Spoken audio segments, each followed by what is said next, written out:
दोस्तों, जैसा कि आप जानते हैं कि कल घर के अंदर बहुत बड़े बड़े उलटफेर करवाए गए। नॉमिनेशन लिस्ट में कुछ फेर बदल करवाए गए। और ये जो लिस्ट आ रही है सामने, अगर मैं बात करूं कि फाइनल लिस्ट में इसको बोल सकता हूं, दोस्तों बहुत ज़्यादा बड़े नाम इस बार नॉमिनेट हो चुके हैं। जहां पहले तक विवियन, ईशा एंड अविनाश ये इस लिस्ट में नहीं थे, लेकिन इस बार वो दिखाई दे रहे हैं। इस फेरबदल टास्क में ये सब होता नज़र आ रहा है। कल यामिनी को जिस तरह से सेव किया, उस पर बवाल उठ गया।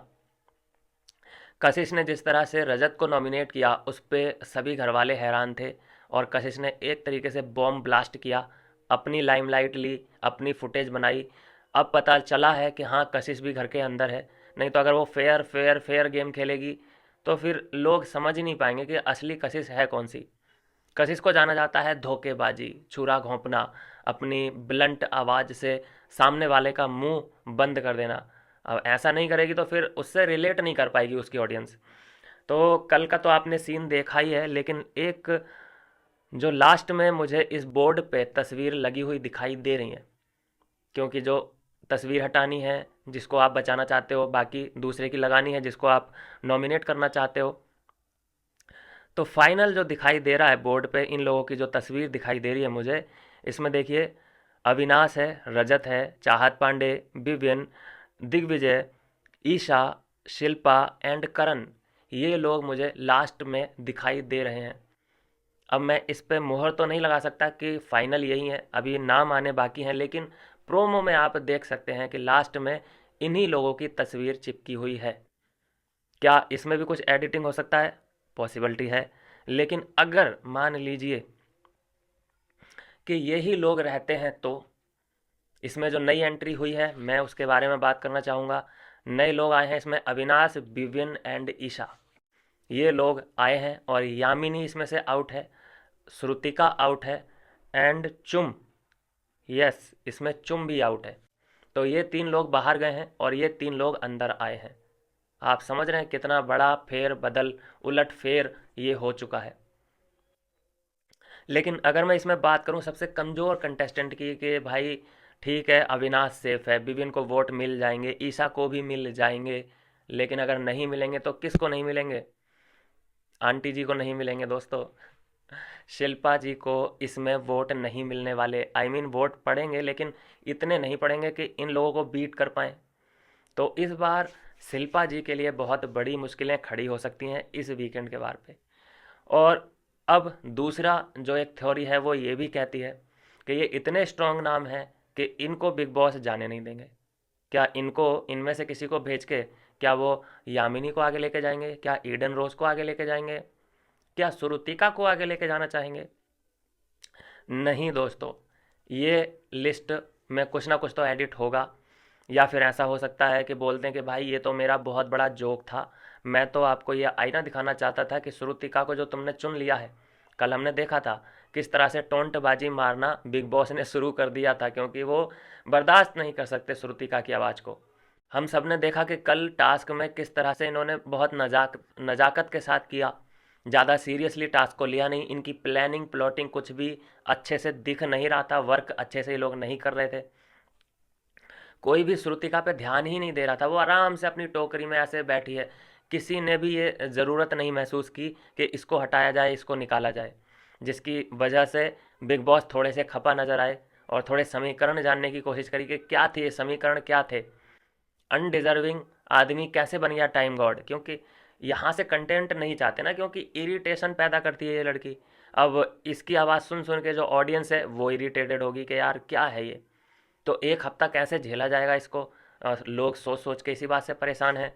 दूसरा, कि अगर कोई और बनता इसकी जगह टाइम गॉड, जैसे ईशा बनती, अविनाश बनता, चलो अविनाश तो नहीं बन सकता था, या एक्स वाई जेड कोई और भी बनता, करण बनता, तो कुछ नयापन देखने को मिलता। कम से कम इन लोगों की आवाज़ इरिटेटिंग तो नहीं है, हरकतें हो सकती हैं लेकिन आवाज़ तो इरिटेटिंग नहीं है। लेकिन भाई उसकी तो हरकतें भी इरिटेटिंग हैं, और वो आई डोंट नो कैसे ये हफ्ता ये लोग काटेंगे। तो ये जो लिस्ट मैंने आपको बता दी है, लास्ट में जो प्रोमो के दिख रही है फाइनल लिस्ट, ये दिख रही है, लेकिन इस पर मैं मुहर नहीं लगा सकता। इसमें नए नाम जो शामिल हुए हैं, अविनाश, विविन एंड ईशा, और जो उसमें से आउट हुए हैं वो यामिनी, श्रुतिका एंड चुम। तो बहुत स्ट्रॉन्ग प्लेयर इस बार नॉमिनेशन में दिख रहे हैं, और उनके साथ पिसती नज़र आएगी शिल्पा। तो शिल्पा को क्या ये लोग जाने दे सकते हैं? बिल्कुल भी नहीं।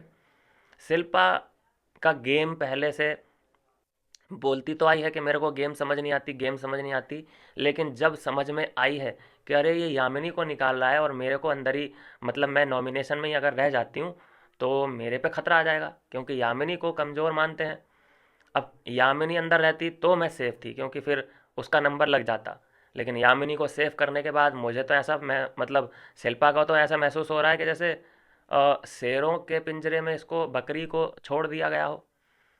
तो इसको क्या गेम समझ नहीं आता है, जो कि एक्टिंग करने की कोशिश करती है कि अरे मेरे को तो गेम ही समझ नहीं आता। ओ माय गॉड, अब आ गया ना एक ही पल में, जैसे ही यामिनी को सेव किया गया, शिल्पा जी को पूरा का पूरा गेम समझ आ गया। नंबर गेम कल ही समझ में आ गया था, जब चाहत पांडे को अपनी तरफ अट्रैक्ट करती नज़र आई शिल्पा। वैसे मैं गेम के बारे में कुछ नहीं जानती, और वैसे यामिनी को तुमने क्यों बचाया? यामिनी से तुम्हारा क्या, जेलस तो नहीं है? हो सकता है यामिनी से जेलस, आई मीन जो भड़ास है वो निकली नहीं है। रिएक्शन मांग रहे हैं विवियन बार बार कि भाई रिएक्ट करो, क्योंकि गलत जगह पे अगर तुम्हारा रिएक्शन आ गया तो फिर विवियन क्या करेगा? तो वो पहले ही थोड़ा सा प्रिपेयर होना चाहता है। विवियन खुद डरा हुआ है कि इसका कहीं ऐसा ना हो कि फब्बारा फूटे तो बहुत तगड़ा फूटे, मैं उसको संभाल ना पाऊँ, क्योंकि रोक के रख रही है। वो फ्रस्ट्रेटेड है, सैड है, कौन सी फीलिंग है उसकी जो कि वो नॉमिनेशन के वक्त पे निकली ही नहीं। और ऐसा हो ही नहीं सकता कि विवियन कुछ करे शिल्पा के खिलाफ और कोई रिएक्शन ना आए शिल्पा का। तो घर में एक डर का माहौल, चलो घर में नहीं बोलते हैं, विवियन के अंदर एक डर का माहौल था कि भाई इसका रिएक्शन निकलना बड़ा ज़रूरी है, ताकि मैं प्रिपेयर रह सकूं आगे के लिए। अब वो कोई रिएक्ट ही नहीं कर रही है, बिल्कुल इग्नोर कर रही है। कल भी हमने देखा किचन में कुछ पूछते नज़र आ रहे थे विविन, लेकिन इग्नोर, टोटली इग्नोर कर दिया, कोई रिएक्शन नहीं दिया जानबूझ करके, क्योंकि वो सही जगह का, सही प्लेटफॉर्म का, और सामने सलमान खान खड़ा होना चाहिए, तब मैं रिएक्शन दूंगी, जिसके लिए विविन बिल्कुल तैयार नहीं होंगे। और वो सोच रहे हैं कि भाई उस बम को फूटने से पहले एक छोटे मोटे बम जितने भी मैं डिस्ट्रॉय कर सकूं शिल्पा के अंदर से वो कर दूं, ताकि बाद में मुझे असर कम हो इनकी बमबारी का। तो ये है दोस्तों अभी तक की कहानी। फेरबदल बहुत तगड़े तगड़े हुए हैं। इन लोगों को किसने पहुंचाया नॉमिनेशन तक, क्योंकि ये तीनों तो सेफ थे। तो ये भी प्रोमो आने वाला है, मज़ेदार गेम हो चुका है। कशिश ने जो बम फोड़ा है, अ, हमारे जो दलाल भैया हैं वो शॉक्ड रह गए कि यार ये क्या हुआ मेरे साथ, ऐसा पहली बार हुआ है 17-18 सालों में। तो वो खुद हैरान थे, एक्सप्लेनेशन नहीं मांगा उन्होंने। और बाकी कूद पड़ा है एक, करण का अपना ही रहता है कि तुम डर गए हो इसलिए तुमने यामिनी को सेव किया है। बिल्कुल इलॉजिकल बात ये कर देता है। कोई अगर किसी को नॉमिनेट कर रहा है तो बस यही एक रीज़न दे दो कि मैं तुझसे डरता हूँ, फिर हो गया। तूने जो अभी तक जितनों को भी नॉमिनेट किया है, इसका मतलब तू सबसे डरता आया है। तूने कभी सारा को किया है नॉमिनेट, मतलब तू उससे डरता है। तू बग्गा पाजी को तूने कई बार नॉमिनेट किया है, इसका मतलब तू उससे डरता है। ये क्या बात हुई? मतलब आई मीन शिल्पा ने भी तुझे नॉमिनेट किया था, तो शिल्पा तुझसे डरती है क्या? ये कुछ भी बोलता है ना, तो इसके फैंस जो होते हैं उसमें लॉजिक निकालने की बड़ी कोशिश करते हैं कि करण ने बोला है तो कुछ ना कुछ लॉजिक रहा होगा। इसमें भी तालियां बजाई होंगी करण के फैंस ने कि देखो, नॉमिनेट तो वो कर रहा है, टाइम तो उसका है फुटेज लेने का, लेकिन हीरो ने एंट्री मार के अंदर एक कॉमेडी सीन दे दिया। हर चीज़ में, छोटी छोटी बातों में करणवीर मेहरा के फैंस खुशियां ढूंढ लेते हैं। तारीफ करनी पड़ेगी। चलिए मिलते हैं नेक्स्ट वीडियो में नई अपडेट के साथ।